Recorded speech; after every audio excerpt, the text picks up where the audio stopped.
So hello everyone, जैसा कि last class में हम बात कर रहे थे फिज़िक्स CUT के बारे में एंड हमने देखा था कि CUT के रिस्पेक्ट में जो भी हमारे पास सिलेबस था फिज़िक्स 12th का वो हमने डिस्कस करा था। एंड फर्स्ट चैप्टर जैसा कि मैंने आपको बताया था कि इलेक्ट्रोस्टैटिक्स के बारे में मैंने आप लोगों से बात करी थी कि कूलम्स लॉ क्या होता है, दो चार्जेस आपस में कैसे रिपेल और अट्रैक्ट करेंगे, एंड ये सारी चीज़ें हमारे को फिज़िक्स में देखने को मिली थी।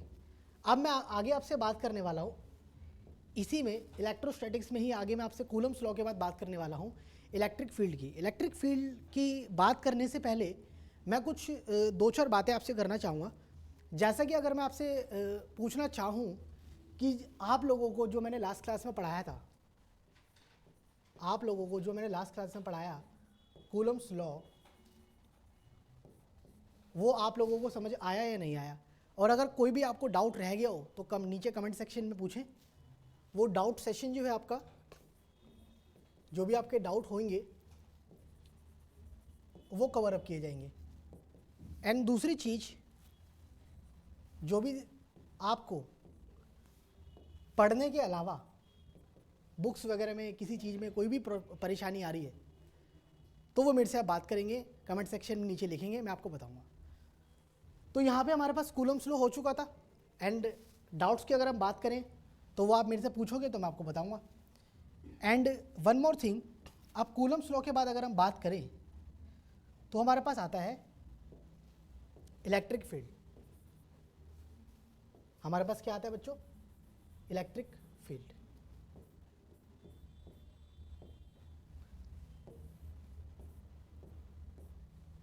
ठीक है, तो इलेक्ट्रिक फील्ड की बात करते हैं।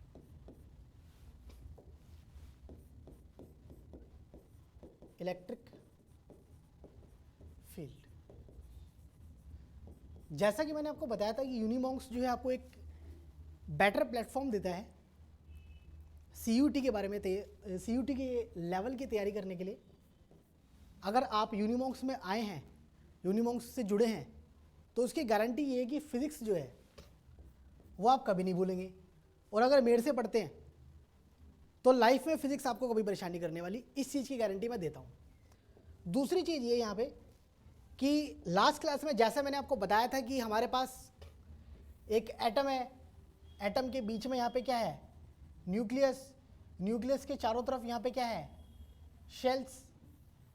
न्यूक्लियस के चारों तरफ यहाँ पे क्या है? शेल्स। ठीक है, न्यूक्लियस के चारों तरफ क्या है? शेल्स। ये हमारे पास क्या हो गया? एटम। हमारे मैटर में, हमारे अर्थ में सबसे छोटी यूनिट क्या है? एटम। एटम के अंदर न्यूक्लियस, और न्यूक्लियस के चारों तरफ अगर हम बात कर रहे थे तो क्या है? शेल्स। क्या है? शेल्स। इन शेल्स के अंदर इलेक्ट्रॉन जो है वो बैठा हुआ है। कौन बैठा हुआ है? इलेक्ट्रॉन। इन शेल्स के अंदर इलेक्ट्रॉन बैठा हुआ है, और ये इलेक्ट्रॉन जो है, मैंने आपको लास्ट क्लास में बताया था बच्चों कि इलेक्ट्रॉन किससे रिप्रेजेंट किया जाता है? ई नेगेटिव से। किससे? ई नेगेटिव से। इलेक्ट्रॉन को हम किससे रिप्रेजेंट करेंगे? ई नेगेटिव से। और अगर प्रोटॉन होगा तो ई पॉजिटिव से। किससे रिप्रेजेंट करेंगे? ई पॉजिटिव से। अब यहाँ पे बेसिकली कुछ ज़रूरी बातें मैं आपसे करना चाहूँगा। जैसा कि मैंने आपको लास्ट क्लास में बताया था कि अगर इलेक्ट्रॉन है तो उसको हमने रिप्रेजेंट करा ई नेगेटिव से। न्यूमेरिकल बेसिस पे हमने उसको किससे रिप्रेजेंट करा? ई नेगेटिव से। अब अगर प्रोटॉन होगा तो उस प्रोटॉन को हम किससे रिप्रेजेंट करेंगे? ई पॉजिटिव से। बहुत बढ़िया, ई पॉजिटिव से। ठीक है, मैंने आप लोगों को एक चीज़ और बताई थी कि इन दोनों पे जो चार्ज है उस चार्ज की वैल्यू जो है वो क्या होती है? सेम। और वो कितनी होती है? 1.6 इंटू 10⁻⁻19। ठीक है, कूलम। जैसा कि हमने देखा था कि चार्ज जो है, चार्ज की यूनिट क्या है? कूलम। और चार्ज कैसी क्वांटिटी है? Scalar quantity. कैसी क्वांटिटी है? Scalar quantity. कहने का मतलब चार्ज जो है वो आपको डायरेक्शन के बारे में बात नहीं करता है। किसके बारे में बात नहीं करता है? डायरेक्शन के बारे में। सिर्फ आपको मैग्नीट्यूड बताएगा, और मैग्नीट्यूड क्या है? 1.6 इंटू 10⁻⁻19 कूलम। अगर ये इलेक्ट्रॉन होगा तो यहाँ पे माइनस लग जाएगा, और अगर प्रोटॉन होगा तो प्लस लग जाएगा। प्रोटॉन के केस में प्लस और इलेक्ट्रॉन के केस में नेगेटिव। लेकिन एक चीज़ और, अगर मैं आपसे एक सवाल पूछूं, जैसा कि मैंने आप लोगों को लास्ट क्लास में बताया था, अगर मैं आप लोगों से एक सवाल पूछूं कि अगर इलेक्ट्रॉन तो ई नेगेटिव से है और प्रोटॉन किससे है, ई पॉजिटिव से, ठीक है, अगर यहाँ पे मेरे पास क्यू पॉजिटिव है और क्यू नेगेटिव है, क्या ये भी इलेक्ट्रॉन और प्रोटॉन होंगे? नहीं, ये इलेक्ट्रॉन प्रोटॉन नहीं है। ये क्यू पॉजिटिव जो है, ये आपके पास एक ऐसा चार्ज पार्टिकल है जो कि पॉजिटिव नेचर शो करता है। ये क्यू नेगेटिव जो है, ये ऐसा चार्ज पार्टिकल है जो कि नेगेटिव नेचर शो करता है। इलेक्ट्रॉन पे चार्ज की वैल्यू फिक्स्ड है, कितनी? 1.6 इंटू 10⁻⁻19 कूलम। प्रोटॉन पे चार्ज की वैल्यू फिक्स्ड है, लेकिन इसकी चार्ज की वैल्यू हमें नहीं पता। इसकी भी फिक्स्ड होगी, लेकिन इलेक्ट्रॉन और प्रोटॉन से अलग होगी। और क्यू पॉजिटिव क्या दिखा रहा है? एक ऐसा चार्ज पार्टिकल जो कि किस नेचर का है? पॉजिटिव नेचर का। क्यू नेगेटिव ऐसा चार्ज पार्टिकल जो कि किस नेचर का है? नेगेटिव नेचर का। ठीक है, बहुत बढ़िया। अब आगे चलते हैं और बात कर रहे हैं हम कूलम्स लॉ के बाद इलेक्ट्रिक फील्ड। लेकिन इलेक्ट्रिक फील्ड से पहले कूलम्स लॉ की अगर हम बात करें तो फोर्स को मैंने किससे रिप्रेजेंट करा था? फोर्स का जो फॉर्मूला मैंने बताया था आप लोगों को, क्या बताया था? ठीक है, के Q1 Q2 upon R square. ये हमारे पास Q1 और Q2 क्या थे? दो चार्जेस, ठीक है, जो कि एक दूसरे से कितनी दूरी पे थे? R डिस्टेंस पे। कितनी दूरी पे थे बच्चों? R डिस्टेंस पे, ठीक है। अगर ये हमारे पास R डिस्टेंस जो है ये बढ़ जाए, Q1 जो है वो Q2 से काफ़ी दूर चले जाए, तो इसका मतलब R डिस्टेंस जो बढ़ गया। तो अगर R बढ़ा तो फोर्स पे क्या इफेक्ट पड़ेगा, ये आप बता सकते हो? ठीक है, अगर R बढ़ेगा तो फोर्स हमारे पास क्या होगा?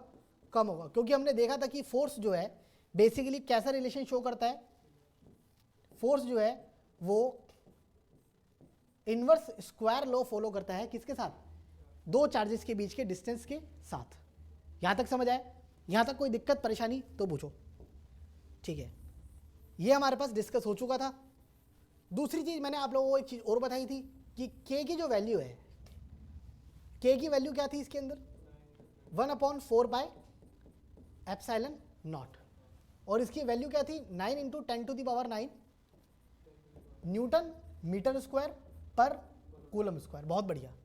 अब अगर मैंने दो चार्जेस को, मैंने आपको लास्ट क्लास में क्या बताया था कि अगर मैं इन दोनों चार्जेस को, मान लो कि अगर मैं इन दोनों चार्जेस को उठा के किसी एक मीडियम में रख दूं, किसी एक किस में रख दूं? मीडियम में। मीडियम का मतलब जैसे मान लो मैंने इन दोनों चार्जेस को उठाया, Q1 Q2 से R डिस्टेंस पे है, और मैंने इसको यहाँ पे किसी मीडियम में रख दिया। किस में रख दिया? मीडियम में। अगर मैंने इसको मीडियम में रख दिया, और ये मीडियम कुछ भी हो सकता है, फॉर एग्जांपल वाटर, ठीक है, आपके पास कोई भी मीडियम हो सकता है, तो यहाँ पे अगर इस मीडियम में रख दिया तो आप मुझे बता सकते हो कि क्या ये एप्सिलॉन नॉट इस बार भी एप्सिलॉन नॉट रहेगा?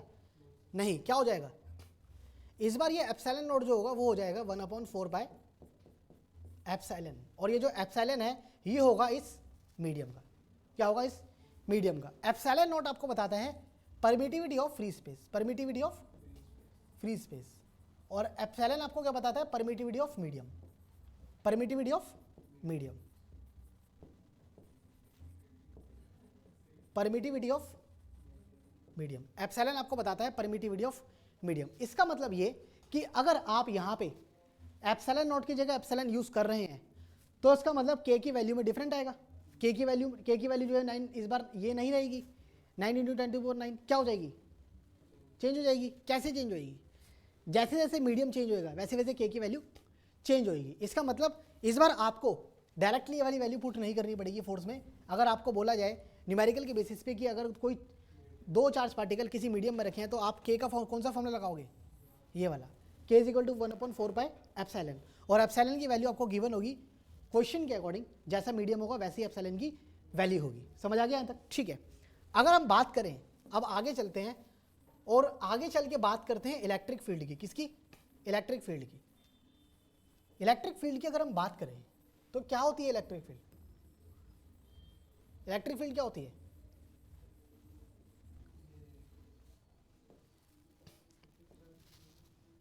हमारे पास इलेक्ट्रिक फील्ड लिखी मैंने, ठीक है। इलेक्ट्रिक फील्ड की अगर हम बात करें तो इलेक्ट्रिक फील्ड हमारे पास ये बताती है कि कोई एक चार्ज पार्टिकल है, कोई एक क्या है, चार्ज पार्टिकल। इस चार्ज पार्टिकल के चारों तरफ एक स्पेस बन रहा है। क्या बन रहा है? एक स्पेस। क्या बन रहा है? एक स्पेस।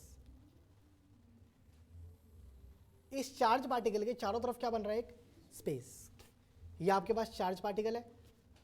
अब होगा क्या, बेसिकली इस चार्ज पार्टिकल की प्रेजेंस, इस चार्ज पार्टिकल की प्रेजेंस का मतलब इस चार्ज पार्टिकल की स्ट्रेंथ अब कहां तक फील कर सकते हो? अब कहां तक फील कर सकते हो? इस चार्ज पार्टिकल के चारों तरफ एक स्पेस बनता है, एक रीजन बनता है। इसी रीजन को हम क्या बोलते हैं? इलेक्ट्रिक फील्ड का रीजन। क्या बोलते हैं? Electric field region.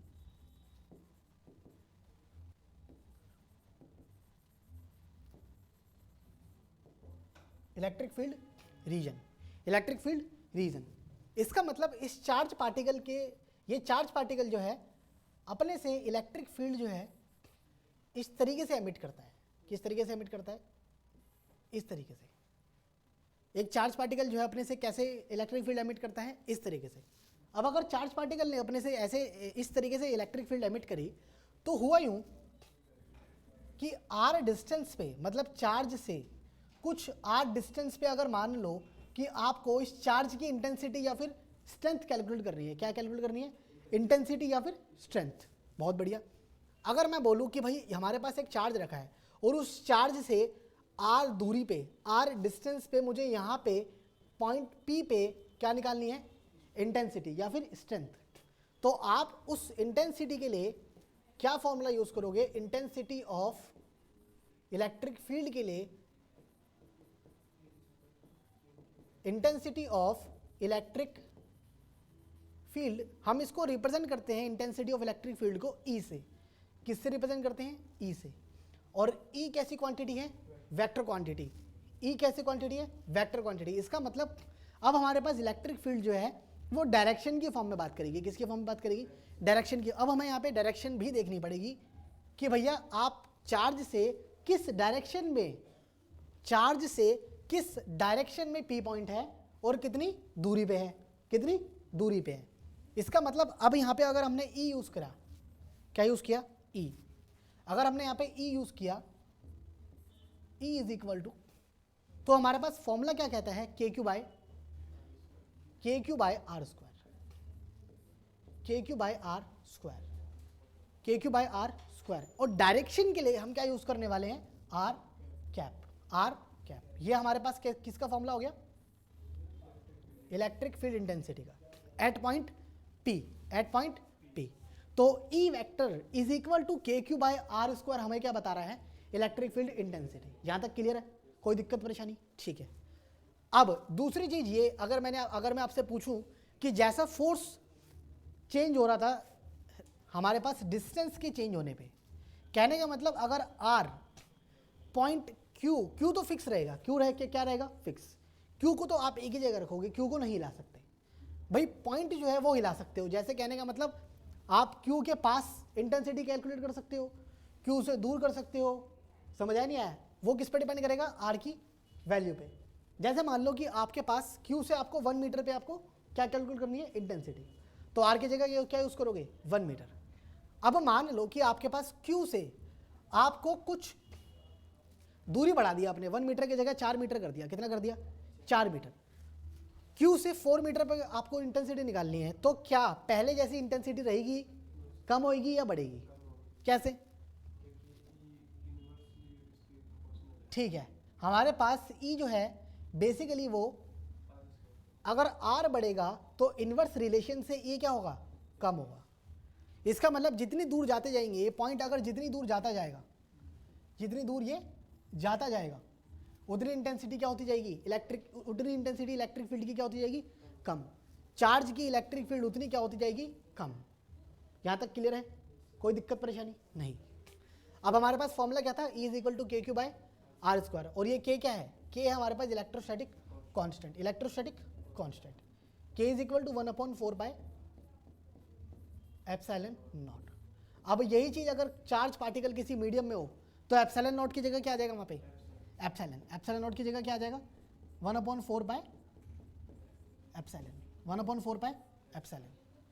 तो यहाँ तक क्लियर हो गया, ठीक है। अब आगे चलते हैं,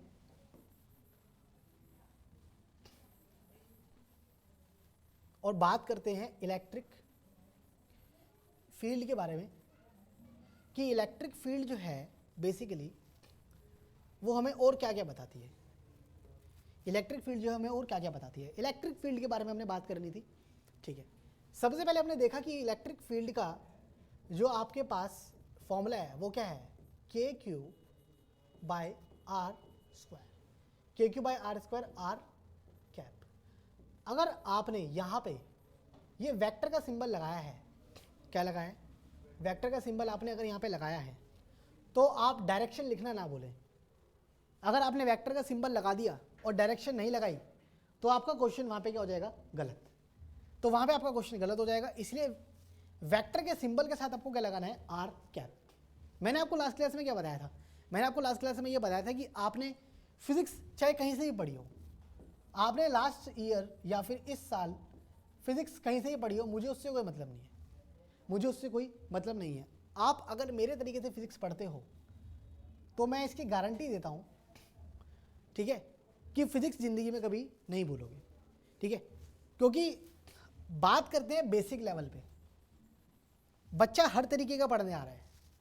कुछ बच्चे एक्स्ट्रा ऑर्डिनरी पहले से ही होते हैं, कुछ बच्चे एक्स्ट्रा ऑर्डिनरी पहले से होते हैं, उनको आप चेंज नहीं कर सकते। जैसे हम देखते हैं ना क्लासेस में कि हमारे पास भाई एक बच्चा है, वो शुरू से ही फर्स्ट क्लास से ही 90% ला रहा है। एक बच्चा जो है वो फर्स्ट क्लास से क्या ला रहा है, 90%, है ना। एक बच्चा जो है फर्स्ट क्लास से 90% ला रहा है, वो एक्स्ट्रा ऑर्डिनरी के कैटेगरी में काउंट होते हैं, ठीक है। लेकिन एक बच्चा जो है वो 5th क्लास में मान लो 50% लाया, 6th में 55% लाया, 7th में 60% लाया, 8th में 70, 9th में 75, 10th में 80 और 12th में 95। तो ये वाले जो बच्चे होते हैं ना बेटा, ये होते हैं हार्ड वर्किंग। कैसे बच्चे होते हैं, हार्ड वर्किंग। ये बच्चे होते हैं हार्ड वर्किंग। हमें ये बनना है, क्या बनना है, ये। क्योंकि एक्स्ट्रा ऑर्डिनरी तो हम बन नहीं सकते, क्यों, क्योंकि एक्स्ट्रा ऑर्डिनरी मैंने आपको क्या बोला कि जो आपके पास शुरू से ही हम देखते आते हैं कि भाई ये बच्चा तो शुरू से ही टॉप मारता है, ये तो टॉपर है, ठीक है। हम क्या देखते हैं, भाई ये बच्चा तो शुरू से ही टॉप मारता है, ये टॉपर है। क्या हम टॉप नहीं कर सकते, बिल्कुल कर सकते हैं। किस स्ट्रेटेजी से टॉप कर सकते हैं ये देखते हैं, ठीक है। आखिर वो टॉप कर रहा है, वो कोई भी एग्ज़ाम, अगर कोई बच्चा या फिर कोई स्टूडेंट कोई भी एग्ज़ाम क्रैक कर रहा है, वो किस तरीके से कर रहा है, ठीक है। तैयारी का क्या मतलब है, क्या चीज़ें पढ़नी और क्या चीज़ें नहीं पढ़नी। सबसे इंपॉर्टेंट पता है क्या है, तैयारी करने का मतलब ये नहीं है कि आप सारी की सारी चीज़ें उठा के, ठीक है, 7-8 घंटे लग गए और 7-8 घंटे आप रेगुलर वे में तैयारी कर रहे हो, नहीं, ठीक है, इट्स ओके। अगर आप 7-8 घंटे पढ़ रहे हो तो ये अच्छी बात है, बुरी बात नहीं है। लेकिन आप 7-8 घंटे जो है वो क्या पढ़ रहे हो, क्या आप 7-8 घंटे वो पढ़ रहे हो जो आपके यूज़ में है, या 7-8 घंटे आप वो पढ़ रहे हो जो आपके यूज़ में नहीं है। कहने का मतलब आप उन 7-8 घंटों में गाइडेंस के तौर पे नहीं पढ़ रहे हो। किसके तौर पे नहीं पढ़ रहे हो, गाइडेंस के तौर पे। अगर आप एक गाइडेंस ले रहे हो, अगर आप एक प्रॉपर गाइडेंस ले रहे हो, क्या ले रहे हो, प्रॉपर गाइडेंस, तो आपके पास क्या होने वाला है, अगर आप प्रॉपर गाइडेंस ले रहे हो तो आपके पास क्या होने वाला है कि आप टॉप भी कर सकते हो, आप क्रैक भी कर सकते हो, और 7-8 घंटे रेगुलर पढ़ के मेहनत करके एग्ज़ाम को पास भी कर सकते हो। समझ आया नहीं आया, लेकिन प्रॉपर गाइडेंस है। और वो प्रॉपर गाइडेंस जो है वो आपको किस तरीके से मिलेगी, वो आपको मिलेगी यूनिमॉन्क्स पे। कहाँ मिलेगी, यूनिमॉन्क्स पे। दूसरी चीज़ ये कि बेसिकली आपकी लाइफ में टीचर जो है वो एक सबसे बेहतरीन और ख़तरनाक रोल निभाता है। बेहतरीन का मतलब ये कि अगर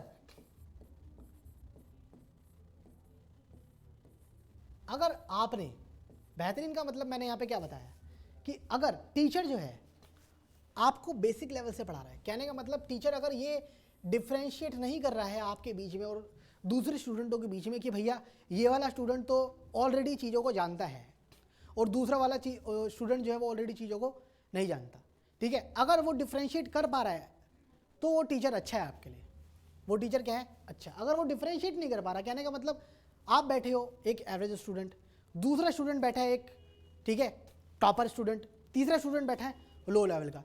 भैया टॉपर स्टूडेंट जो है वो तो चीज़ों को ईजिली समझ पा रहा है, एवरेज स्टूडेंट जो है उसको एक दो बार समझाएंगे वो समझ जाएगा, लेकिन जो लो वाला बच्चा है वो बेचारा नहीं समझ पाएगा, ठीक है। उसको उस तरीके की मेहनत वो कर रहा है लेकिन उस तरीके का उसको टीचर नहीं मिल रहा।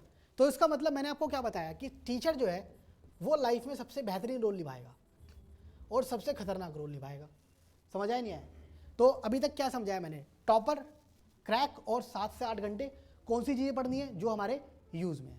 अगर आप यूज़फुल चीज़ें पढ़ रहे हो, अगर आप यूज़ वाली चीज़ें पढ़ रहे हो, ठीक है, तो पक्की बात है कि आप ये 7 से 8 घंटे बेटर वे में यूटिलाइज कर रहे हो। किस वे में यूटिलाइज कर रहे हो? बेटर वे में। अगर आप वो चीज़ें पढ़ रहे हो जो बिना मतलब की हैं, फालतू की चीज़ें हैं, जो एग्ज़ाम में आने नहीं वाली, ठीक है, अगर आपको फॉर एग्जांपल आप पढ़ रहे हो किसी और एग्ज़ाम के लिए, ठीक है, अगर आप CUT के लिए पढ़ रहे हो तो यहाँ पे आपको हर एक चीज़ की नॉलेज मिलेगी। अगर आप CUT के अलावा मान लो किसी और एग्ज़ाम के लिए पढ़ रहे हो, ठीक है, जिसमें फिजिक्स जो है वो एक अलग लेवल की आती है, ठीक है, पहली बात तो कोई अलग लेवल की फिजिक्स नहीं होती है, फिजिक्स जो है वो यहीं से आती है, ठीक है, अलग लेवल की फिजिक्स होती ही नहीं है। फिजिक्स जो है वो सारी की सारी कहाँ है? यहीं पे धरी हुई है, फिजिक्स सारी की सारी यहीं रखी हुई है। समझ आ रहा है? ठीक है। अभी तक मैंने आपको क्या बताया कि इलेक्ट्रिक फील्ड के बारे में। इलेक्ट्रिक फील्ड कैसी क्वांटिटी है? कैसी क्वांटिटी है? ठीक है, इलेक्ट्रिक फील्ड वेक्टर क्वांटिटी है। और इलेक्ट्रिक फील्ड क्या बताती है? क्या बताती है इलेक्ट्रिक फील्ड? ये ई क्या है? ई इंटेंसिटी है किसकी?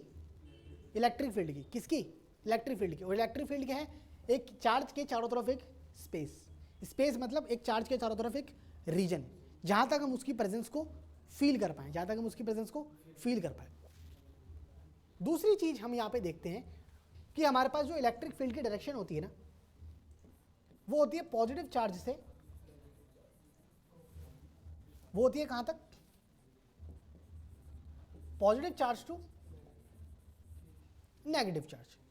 इलेक्ट्रिक फील्ड की डायरेक्शन होती है पॉजिटिव चार्ज से नेगेटिव चार्ज से। अब अगर मैं आपसे पूछूं, एक हमारे पास स्फीयर है, क्या है? स्फीयर, ठीक है। अब मैं आपसे पूछूं कि पॉजिटिव चार्ज जो है वो पॉइंट ए पर रखा हुआ है और नेगेटिव चार्ज जो है वो पॉइंट बी पे रखा हुआ है, तो मुझे डायरेक्शन बताओ इलेक्ट्रिक फील्ड की फटाफट से। इलेक्ट्रिक फील्ड डायरेक्शन क्या होगी? A to B, A to B. इस केस में इलेक्ट्रिक फील्ड डायरेक्शन क्या हो जाएगी? Direction of electric field is from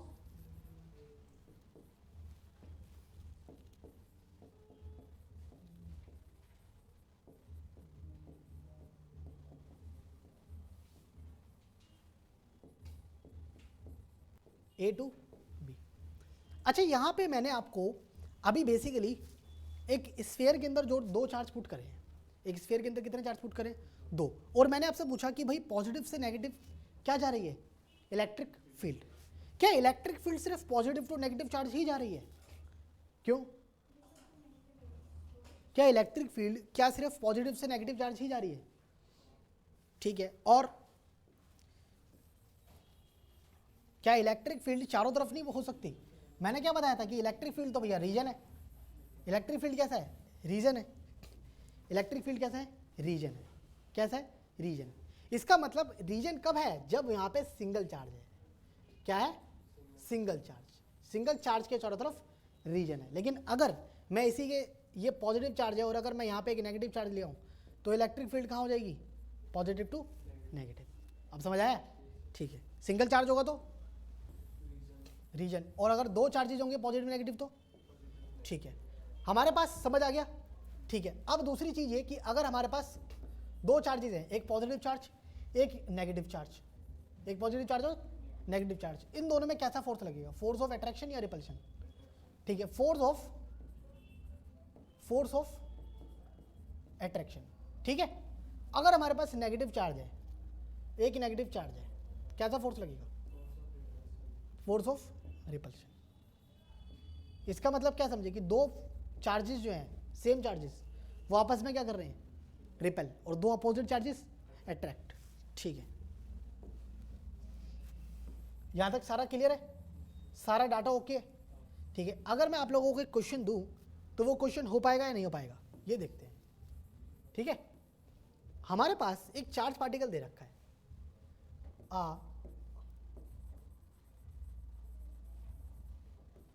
charge particle of 2 microcoulomb 2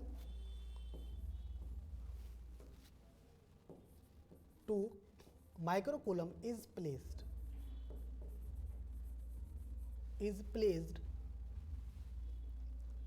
find the is placed in free space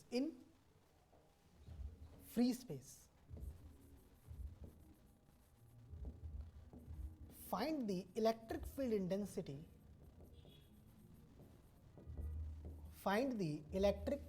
field intensity at 24 centimeter from the charge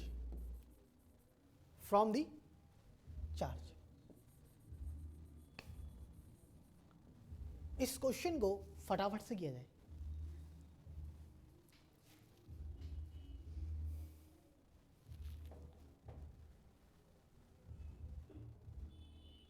अब अगर हम देखें तो इस क्वेश्चन में हमारे पास हो क्या रहा है कि एक चार्ज पार्टिकल है जो कि 2 माइक्रोकूलम का है और फ्री स्पेस में क्या क्या किया गया है, प्लेस किया गया है। हमें इलेक्ट्रिक फील्ड इंटेंसिटी की वैल्यू निकालनी है कहाँ तक, 24 सेंटीमीटर कहाँ से, चार्ज से। 24 सेंटीमीटर कहाँ से, चार्ज से। हुआ क्या हमारे पास, हमने देखा यहाँ पे कि मेरे पास एक चार्ज पार्टिकल है, क्या है, चार्ज पार्टिकल, इसकी वैल्यू क्या है, 2 माइक्रोकूलम। इस चार्ज पार्टिकल से 24 सेंटीमीटर पे, मतलब मान लेते हैं पी पॉइंट पे 24 सेंटीमीटर पे हमारे पास एक पी पॉइंट है, क्या निकालनी है, इलेक्ट्रिक फील्ड। ठीक है, कैसे निकलेगी भाई, हमने यहाँ पे इलेक्ट्रिक फील्ड इंटेंसिटी का सबसे पहले फॉर्मूला देखा, क्या होता है, KQ बाय R स्क्वायर। अभी सिर्फ यहाँ पे हम इलेक्ट्रिक फील्ड के मैग्नीट्यूड की बात कर रहे हैं। किसकी बात कर रहे हैं, इलेक्ट्रिक फील्ड के मैग्नीट्यूड की। और अगर मैग्नीट्यूड की बात कर रहे हैं तो वेक्टर का साइन नहीं आएगा, अब KQ by R square, K की वैल्यू क्या थी, फ्री स्पेस बोला गया है, क्या बोला गया, फ्री स्पेस। तो फ्री स्पेस के लिए K की वैल्यू क्या थी, 9 इंटू 10⁻9 इंटू Q क्या है हमारे पास, 2 माइक्रोकूलम का मतलब 2 इंटू 10⁻6 अपॉन R क्या है, 24 सेंटीमीटर। इसका मतलब 0.24 स्क्वायर। ठीक है, अब अगर हम इसको कैलकुलेट करें तो वैल्यू कितनी आएगी हमारे पास, आ जाएगा 18 इंटू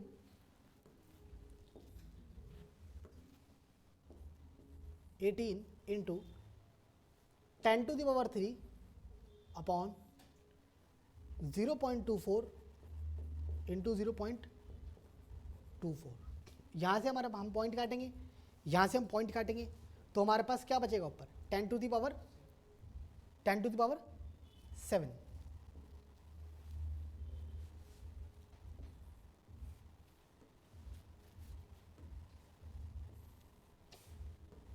18 इंटू 10⁻7। अब हमारे पास, हम इसको 6 से काट सकते हैं, ठीक है, 4 और ये 3। अब यहाँ से किससे काट सकते हैं, 8 से। तो इसका मतलब हमारे पास इलेक्ट्रिक फील्ड की वैल्यू क्या आएगी, 10⁻7 अपॉन 32। जब हम इसको कैलकुलेट करेंगे तो कितनी वैल्यू आएगी हमारे पास, 10⁻7 को 32 से डिवाइड करेंगे, कितनी वैल्यू आएगी, यहाँ पे अगर हम यहाँ पे 100 ले लें, 100/32 इंटू 10⁻5, तो इलेक्ट्रिक फील्ड की वैल्यू क्या आ जाएगी, E इज इक्वल टू 100/32 कितना आएगा, 100/32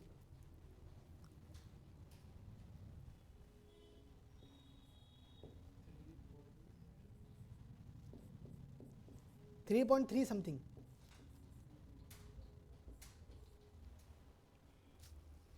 3.3 पक्का यही वैल्यू है।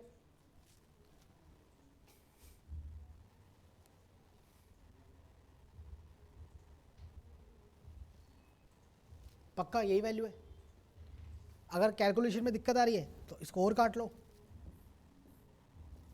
ये 50 और ये 16, ये 25 और ये 8, अब काट लो।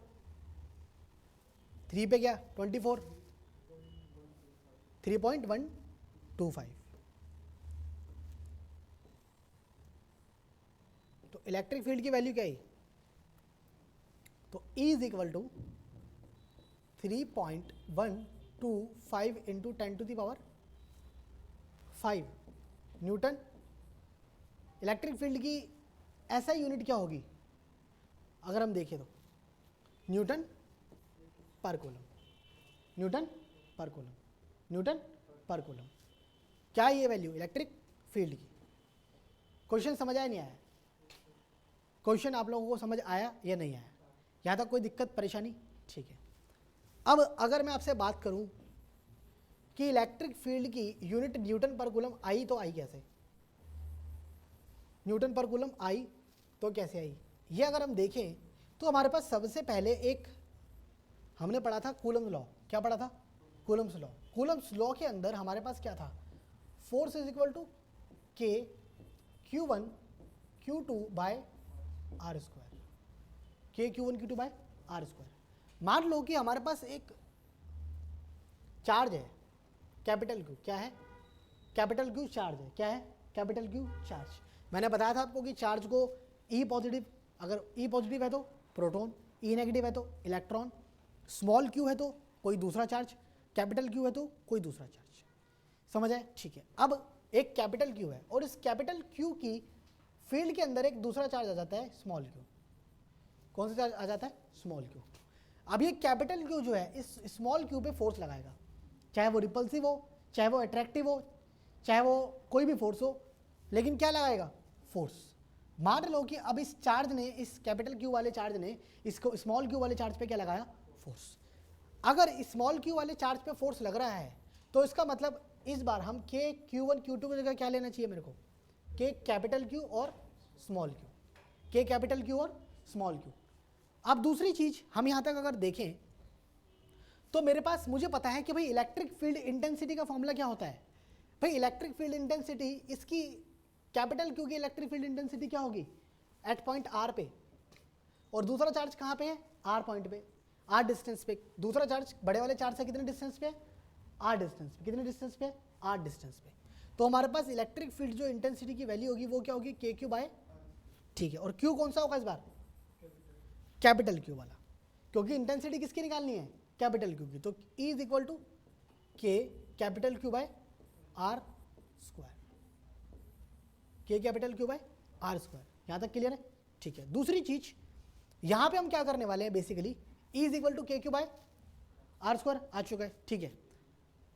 अब हमारे पास C is equal to K Q by R square की वैल्यू यहाँ पे हमें दिख रही है,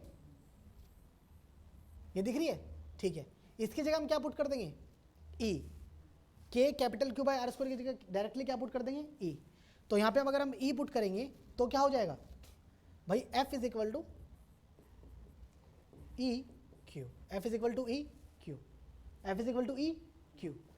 अब E Q होगा तो E की वैल्यू अगर हम निकालें तो क्या होगी? F अपॉन Q, और F की यूनिट न्यूटन और Q की यूनिट कूलम। तो इलेक्ट्रिक फील्ड की यूनिट क्या है? न्यूटन पर कूलम, न्यूटन पर कूलम। तो unit of electric field is Newton पर कूलम। यहाँ तक क्लियर है? कोई दिक्कत परेशानी? ठीक है।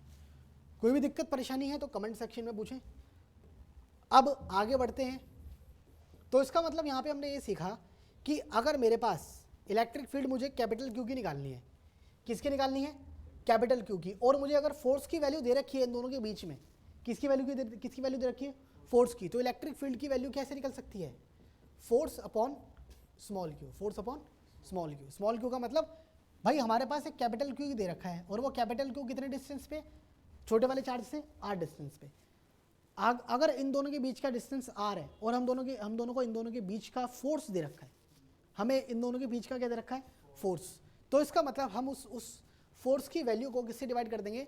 छोटे वाले चार्ज से। हमारे पास क्या आ जाएगी?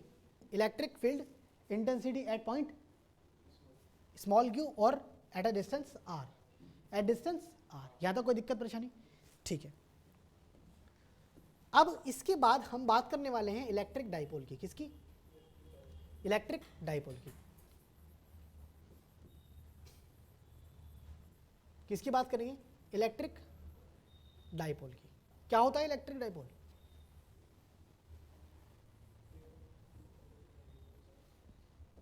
ठीक है, अगर हम इसके बाद बात करें, इलेक्ट्रिक फील्ड यहां तक समझ आ गया?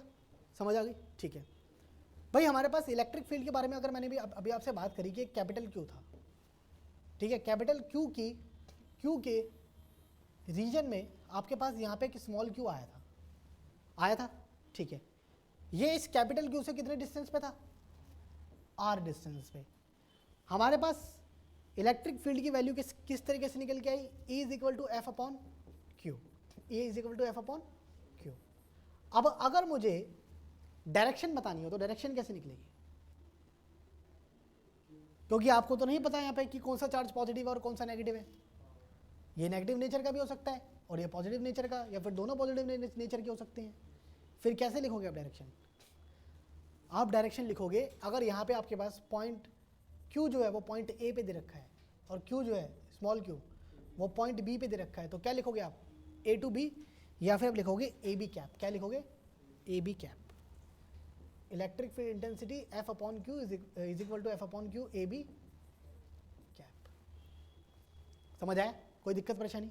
अगर आपके पास 4 ऑप्शन दे रखे हो और इस तरीके का फिगर हो तो उसमें से करेक्ट ऑप्शन कौन सा होगा? ये वाला। समझ आया नहीं है? हम अभी क्या करेंगे, अभी थियोरेटिकल वे में बात कर रहे हैं, अभी कॉन्सेप्चुअल वे में बात कर रहे हैं। सारे कॉन्सेप्ट एक बार क्लियर हो जाएं, उसके बाद न्यूमेरिकल पे आएंगे। किस पे आएंगे? न्यूमेरिकल पे। न्यूमेरिकल से क्या होगा कि आपका जो भी थ्योरी आपने पढ़ी वो बूस्टअप हो जाएगी। क्या हो जाएगी?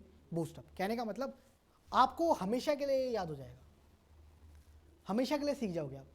जितने न्यूमेरिकल करोगे, जितने आप न्यूमेरिकल परफॉर्म करोगे, जितने न्यूमेरिकल कैलकुलेट करोगे, उतना बेटर है। न्यूमेरिकल से भागोगे तो थ्योरी भी पीछे छोड़ देगी। नहीं आया समझ? आ गया? तो न्यूमेरिकल करोगे तो क्या होने वाला है कि जैसे जैसे न्यूमेरिकल करोगे वैसे वैसे माइंड शार्प होएगा और थ्योरी जो है वो आपकी पक्की हो जाएगी। क्या हो जाएगी? उस थ्योरी पे आपकी कमांड जो है ना वो स्ट्रॉन्ग हो जाएगी, वो आप कभी नहीं भूलने वाले। समझ आया नहीं आया? अब इलेक्ट्रिक डाइपोल की अगर हम बात करें तो इलेक्ट्रिक डाइपोल के बारे में अगर हम बात करें तो इलेक्ट्रिक डाइपोल क्या कहलाता है ये देखते हैं। अभी हम थ्योरी पे बात कर रहे हैं, इसके बाद हम बात करेंगे नेक्स्ट क्लास में न्यूमेरिकल्स के बारे में, लेकिन अभी हम उससे पहले बात कर रहे हैं इलेक्ट्रिक डाइपोल की।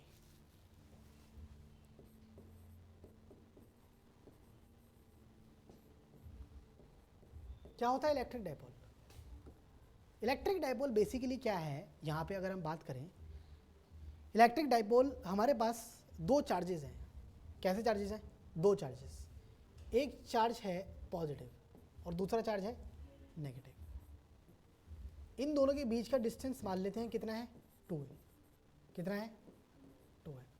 तो हमने यहाँ पे क्या बोला कि 2 चार्जेस अपोजिट नेचर के separated by distance 2a, separated by small distance. क्या सा डिस्टेंस है? स्मॉल। ये जो डिस्टेंस है ना बेसिकली 2a, ये एक स्मॉल डिस्टेंस है, बहुत छोटा डिस्टेंस है, स्मॉल डिस्टेंस, बहुत छोटा डिस्टेंस है, स्मॉल डिस्टेंस। इसका मतलब आपके पास एक चार्ज पॉजिटिव है, पॉजिटिव नेचर का। किस नेचर का? पॉजिटिव नेचर का। मैग्नीट्यूड दोनों का सेम है। मान लेते हैं अगर ये आपके पास 1 कूलम का है तो ये भी कितने कूलम का होगा? 1। बट फर्क क्या है? ये पॉजिटिव नेचर का है, वो नेगेटिव नेचर का है। दोनों के बीच का डिस्टेंस कितना है? 2a। तो इसका मतलब आप यहाँ पे ये कह सकते हो कि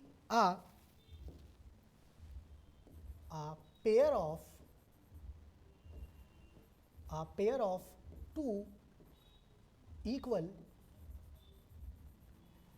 and a pair of 2 equal and opposite charges separated by a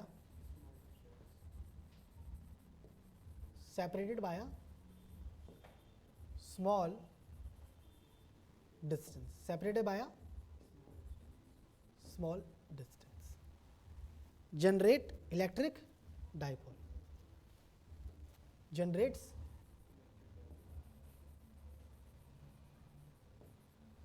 generates electric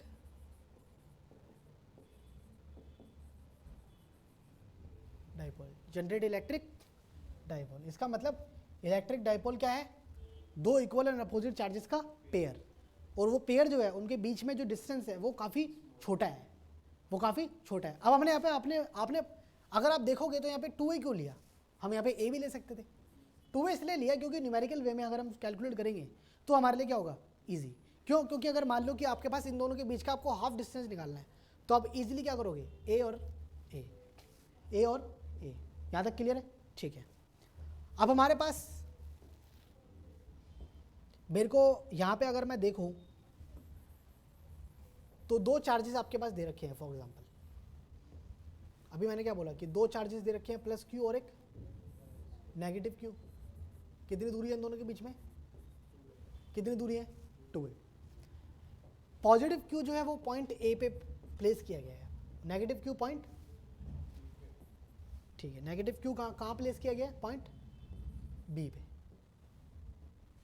यहां तक समझ आ रहा है? ठीक है। अब पॉजिटिव क्यू और नेगेटिव क्यू आपस में दोनों के बीच में दूरी कितनी है? 2a। और ये दूरी छोटी होती है बड़ी? छोटी, स्मॉल डिस्टेंस। ए पॉइंट पे प्लस क्यू है, बी पॉइंट पे माइनस क्यू है। अब मैं यहाँ पे क्या करने वाला हूँ, इन दोनों के बीच में, अभी तक मैंने बताया आपको कि इलेक्ट्रिक डाइपोल बन रहा है। डाइपोल का मतलब जहाँ पे दो पोल हो। क्या हो? दो पोल। दो पोल का मतलब एक पोल पॉजिटिव क्यू बना रहा है, एक पोल नेगेटिव क्यू बना रहा है। एक पोल क्या बना रहा है? पॉजिटिव क्यू, और एक पोल नेगेटिव क्यू। जैसा हम मैग्नेटिज्म में पढ़ते थे, हमारे पास एक मैग्नेट के कितने पोल होते हैं? दो, एक नॉर्थ पोल और एक साउथ पोल। एक बार मैग्नेट के कितने पोल होते हैं? दो पोल, एक नॉर्थ पोल और एक साउथ पोल। तो नॉर्थ पोल और साउथ पोल आपस में आपके पास क्या बनाते हैं? Magnetic dipole. वैसे ही पॉजिटिव चार्ज और नेगेटिव चार्ज आपस में क्या बनाते हैं? Electric dipole. अब इलेक्ट्रिक डाइपोल तो बन चुका है, लेकिन इलेक्ट्रिक डाइपोल बनने का सिग्निफिकेंस क्या है? सिग्निफिकेंस का मतलब यहाँ पे हमारे पास क्या यूज़ करेंगे हम इसका फिजिक्स में, ठीक है, हम इसका फिजिक्स में क्या यूज़ करेंगे और कैसे यूज़ करेंगे ये देखते हैं। हमारे पास डाइपोल बन गया। अब इस डाइपोल में हमारे पास किसी भी एक डाइपोल का मूवमेंट होगा। क्या होगा? मूवमेंट। क्या होगा इसका? इस इलेक्ट्रिक डाइपोल का क्या होने वाला है? मूवमेंट। इलेक्ट्रिक डाइपोल का क्या होने वाला है? Electric dipole movement. Electric dipole movement. और उस इलेक्ट्रिक डाइपोल मूवमेंट को हमने किससे रिप्रेजेंट करा? पी से, स्मॉल पी से, स्मॉल पी से। अब ये इलेक्ट्रिक डाइपोल मूवमेंट जो है बेसिकली क्या बता रहा है और इसका फॉर्मूला कैसे निकलेगा ये देखते हैं। इलेक्ट्रिक डाइपोल मूवमेंट का फॉर्मूला हम निकालने के लिए सबसे पहले यहाँ पे मैंने क्या बताया कि स्मॉल पी से रिप्रेजेंट किया गया है, ठीक है। अब ये स्मॉल पी जो है ये क्या है? Electric dipole movement. क्या लिखेंगे हम? Dipole movement. और ये जो डाइपोल मूवमेंट है ये कैसी क्वांटिटी है? Vector quantity. ये डाइपोल मूवमेंट कैसी क्वांटिटी है? Vector quantity. P जो है वो वेक्टर क्वांटिटी है। और इसकी डायरेक्शन क्या होगी? ठीक है, इसकी जो डायरेक्शन होगी, अगर हमने बोला कि भाई ये P जो है वेक्टर क्वांटिटी है और इसके ऊपर हमने वेक्टर का साइन लगा दिया, अब इसकी डायरेक्शन क्या होगी? इसकी डायरेक्शन होगी negative charge to positive charge, negative charge to positive charge, negative charge to positive charge. Electric field की डायरेक्शन क्या थी? इलेक्ट्रिक फील्ड की डायरेक्शन क्या थी? Positive to negative. Electric dipole की डायरेक्शन क्या थी? Negative to positive. तो दोनों चीज डिफरेंट है। दोनों चीज कैसी है? डिफरेंट। डाइपोल मोमेंट की अगर हमने बात करी तो वेक्टर क्वांटिटी है, इसकी डायरेक्शन क्या है? डायरेक्शन क्या होगी इसकी? Negative charge to positive charge. Clear है? कोई दिक्कत परेशानी? ठीक है। अब P का जो फॉर्मूला है वो देखते हैं। क्या देखते हैं? P का फॉर्मूला। P का फॉर्मूला देखने के लिए अब हम यहाँ पे क्या करने वाले हैं बेसिकली कि हमारे पास P को अगर हम लिखें तो P का जो फॉर्मूला है क्या कहलाता है कि दोनों चार्जेस में से, मैंने अभी आपको क्या बोला कि इन दोनों चार्जेस का मैग्नीट्यूड कैसा होता है? सेम। दोनों चार्जेस का मैग्नीट्यूड कैसा होता है? सेम। अब इन दोनों चार्जेस में से मैग्नीट्यूड सेम है दोनों का, तो इसका मतलब अगर हम ये वाला चार्ज उठा लें चाहे ये वाला उठा लें, बात एक ही है, ठीक है। तो इन दोनों चार्जेस में से किसी कोई एक चार्ज डॉट कोई एक चार्ज मल्टीप्लिकेशन या फिर डॉट इन दोनों के बीच का डिस्टेंस, इन दोनों के बीच का डिस्टेंस। और डायरेक्शन क्या होगी? डायरेक्शन होगी बेटा negative charge to positive charge, negative charge to positive charge. अब इसके यूनिट क्या होगी? यूनिट अगर आप बताओगे तो यूनिट क्या होगी भाई? फॉर्मूला तो हमारे पास ये हो गया कि P vector is equal to Q dot two a negative charge to positive charge. Unit क्या होगी? Coulomb metre. कैसे?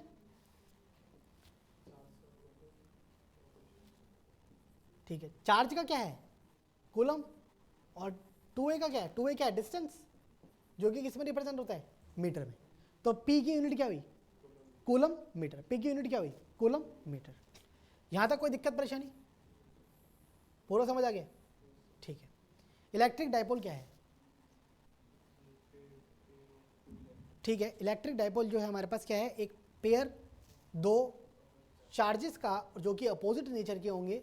किस नेचर के होंगे? अपोजिट नेचर के होंगे। और उन दोनों के बीच का डिस्टेंस जो क्या होगा? काफ़ी कम। उन दोनों के बीच का डिस्टेंस क्या होगा? काफ़ी कम। दूसरी चीज़ P के बारे में अगर हमने बात करी तो P ने क्या बताया हमें? P vector is equal to Q dot 2a। अब यहाँ पे A भी हो सकता था। अगर A होता तो इसका मतलब दोनों चार्जेस के बीच का डिस्टेंस कितना है? A। कितना है? A। अगर यहाँ पे अब बच्चे क्या गलती करते हैं बेसिकली कि हमारे पास मान लो डिस्टेंस दे रखा है दोनों चार्जेस के बीच का, मान लो हमारे पास डिस्टेंस जो है दोनों चार्जेस के बीच का दे रखा है 4 मीटर। कितना दे रखा है? 4 मीटर। अब बच्चे क्या करते हैं? इस 4 मीटर को 2 से मल्टीप्लाई कर देते हैं और 2a बना देते हैं। क्या बना देते हैं? 2a। बच्चे सोचते हैं कि ये जो डिस्टेंस है ना ये a दे रखा है। क्या दे रखा है? a। लेकिन ये a नहीं है, ये क्या है? 2a। तो आप क्या करोगे? q dot 4, q into 4। अगर मैं आपको इस डाइपोल मोमेंट पे क्वेश्चन दूं तो वो क्वेश्चन परफॉर्म करें। और वो क्वेश्चन क्या है? बात करते हैं।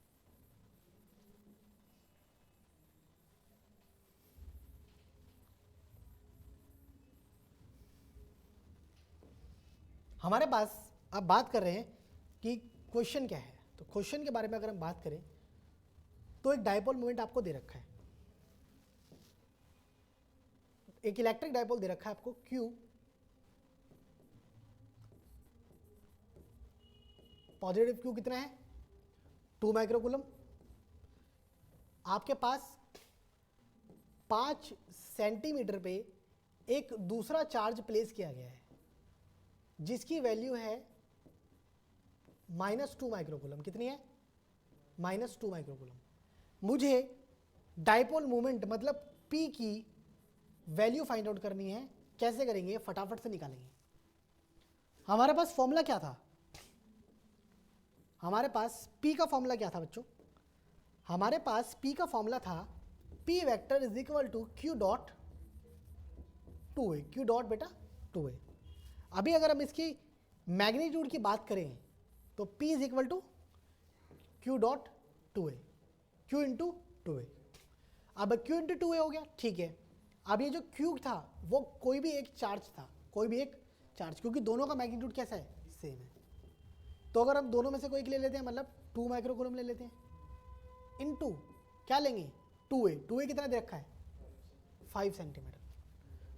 5 इंटू 10 टू दी पावर -2। -2 क्यों करा? क्योंकि ये आपके पास किस में दे रखा है? सेंटीमीटर में। किस में दे रखा है? सेंटीमीटर में। ठीक है, तो यहाँ पे क्या हो जाएगा? मीटर में। अब दूसरी चीज P is equal to 2 microcoulomb है। माइक्रो को उठाने के लिए 10 to the power -6 into 5 into 10 to the power -2। तो P कितना आ जाएगा दोस्तों?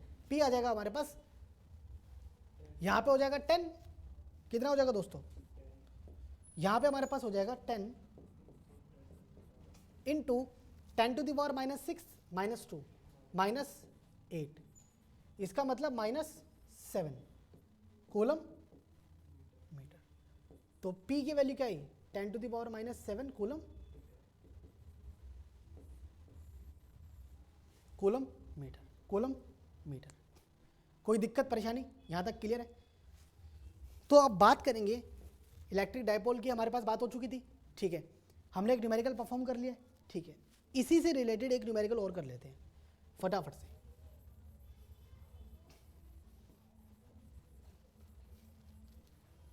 मुझे क्या करना है बेसिकली, दो चार्ज आपको दे रखे हैं। क्या दे रखे हैं? दो चार्ज। एक कैपिटल क्यू पॉजिटिव चार्ज आपको दे रखा है प्लस 15 माइक्रोकूलम का। कितना? 15 माइक्रोकूलम। ठीक है, ये कैपिटल क्यू जो है बेसिकली आपके पास आर डिस्टेंस पे बैठा हुआ है। कहाँ बैठा हुआ है? आर डिस्टेंस पे, इसी के अपोजिट चार्ज से, जो कि क्या है? नेगेटिव नेचर का। किस नेचर का है? नेगेटिव नेचर का। -15 माइक्रोकूलम।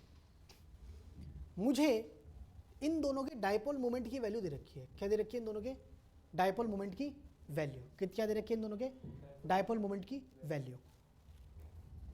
मान लो कि मुझे इन दोनों के डायपोल मोमेंट की वैल्यू दे रखी है 90 कूलम मीटर। कितनी दे रखी है? 90 कूलम मीटर। मुझे क्या निकालना है? मुझे आर की वैल्यू फाइंड आउट करनी है। कैसे करेंगे? मैं अब क्या करने वाला हूं, मुझे पता है फॉर्मूला क्या है, P is equal to Q dot R. P की वैल्यू 90 दे रखी है, Q की value 15 into 10 to the power -6 into R. तो आर कितना आ जाएगा? 90 upon 15 into 10 to the power -6। तो आर कितना आ जाएगा? आर कितना आ जाएगा? ठीक है, अगर हम यहाँ पे 90 की जगह 90 इंटू 10 टू द पावर -8 ले ले तो अब क्या वैल्यू होगी? तो यहां पे हो जाएगी 90 इंटू 10 टू द पावर -8। ठीक है, कितना आएगा ये 6 से कटेगा, 6 से कटेगा। ठीक है, तो 6 into 10 to the power -8 plus 6, तो आर कितना आ जाएगा? 6 इंटू 10 टू द पावर -2, मतलब 6 क्या नहीं, किस में दे रखा है ये? किस में दे रखा है? तो ये कितना हो जाएगा हमारे पास total? 6 into 10 to the power -2 metre. किस में? मीटर में। यहाँ तक कोई दिक्कत परेशानी? ठीक है, यहाँ तक हमारे पास ये सॉल्व हो चुका है। ठीक है, अब हम नेक्स्ट क्लास में बात करेंगे अगले टॉपिक की। जब तक कोई भी दिक्कत परेशानी या फिर कोई भी डाउट अगर आपको इस टॉपिक में आया हो तो नीचे कमेंट सेक्शन में पूछें। और दूसरी चीज़, हमने अभी तक बात करी किस किस की? हमने अभी तक बात करी इलेक्ट्रोस्टैटिक्स क्या होता है, हमने बात करी चार्ज पार्टिकल की, किसकी? चार्ज की। हमने बात करी चार्ज पार्टिकल की। हमने यहाँ पे बात करी चार्ज पार्टिकल की। हमने यहाँ पे बात करी कूलम्स लॉ की।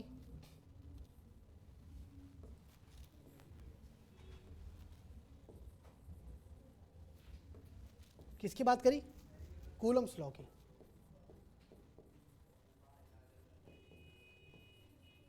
किसकी बात करी? कूलम्स लॉ की। हमने यहाँ पे बात करी इलेक्ट्रिक फील्ड की। इलेक्ट्रिक फील्ड की। हमने यहाँ पे बात करी इलेक्ट्रिक फील्ड इंटेंसिटी।